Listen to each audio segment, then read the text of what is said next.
Mudras are hand positions. Mhm. And really what they are is what we call a seal, a seal. So sealing the energy, directing the energy in different ways.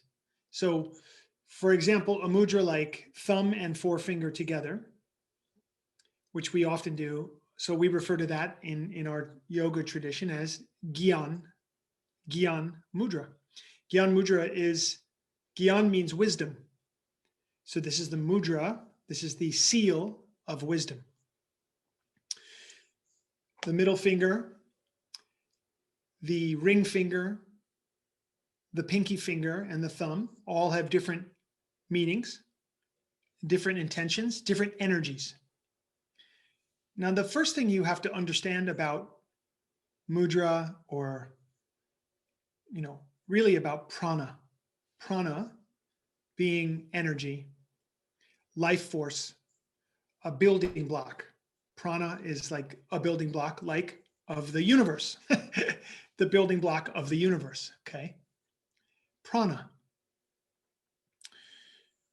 We live in a body, as you are aware. You have a body, and you are not your body.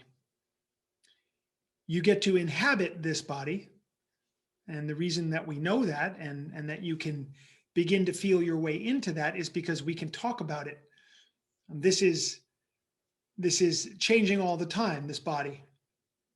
I really feel like my eyes, like behind here, my spirit, my being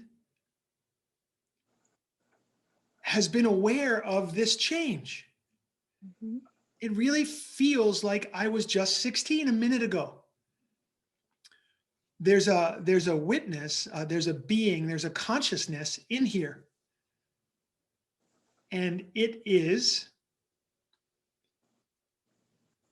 inseparable for this moment from this body and mind and the spirit. It's all together in one unit. Mhm. And the unit operates on prana, energy. Okay. Energy flows through the body, through all of the energy channels, which we refer to as nadis, a nadi. All the energy channels of the body. The yogis would say there are 72,000 in the human body, give or take, 72,000 energy channels or nadis. And so part of the science of yoga, part of the experience of yoga, the technology of yoga, is to learn how to direct prana. So we can direct prana. We know this. This is proven over thousands and thousands of years. We can direct energy with our what we call our drishti, our eye focus, drishti. So if I say to you, close the eyes and draw the eyes upward, that's going to have a specific energetic effect, particularly in the front part of the brain. So the eyes are going up, and there's a connection here with the pituitary gland, which is in the front of the brain. And we're working in drawing energy to this area. And what we know is, so if I change the eye gaze and I say, close your eyes and look downward toward your chin, that's a different feeling. It has a different energy, and it has a different effect on the mind and the body. Mm. Now that's subtle. We're not talking about big bells and big whistles. This is a subtle science. But remember, we're working with prana. It's energy, and it's carried on the inhale and exhale. It's carried on the breath, prana, life force. You can't live without it for very long. So, as yogis, we want to learn how to keep the energy channels open and keep the energy flowing.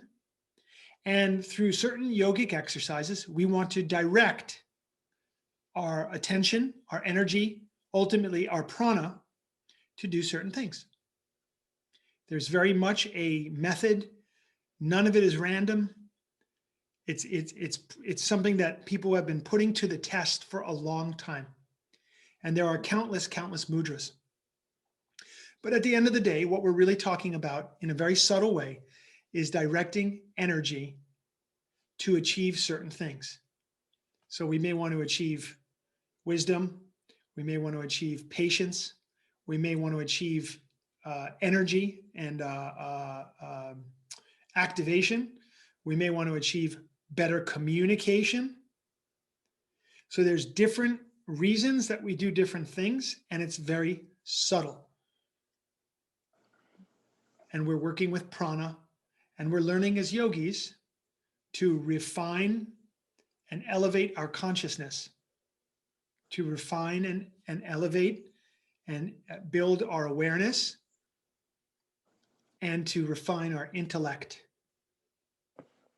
And this is just one of the tools that we use to direct that energy. Okay. And so the hand positions are mudras. The last thing I'll say on this is there's a big connection between the fingers, the fingertips, and the brain.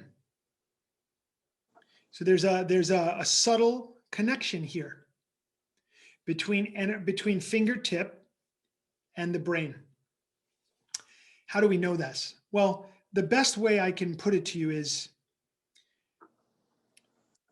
when you were a fetus and you were growing into a full infant in your mom's belly, your hands and your brain were one. No separation. And at some point, the hands separated from the brain. And you developed fingertips and fingers, and you ultimately developed even fingerprints, unique. Mm-hmm. So this connection remains, but it's subtle. And so those are some things to think about when you think about mudra, prana, and the directing of energy in the body to achieve certain things.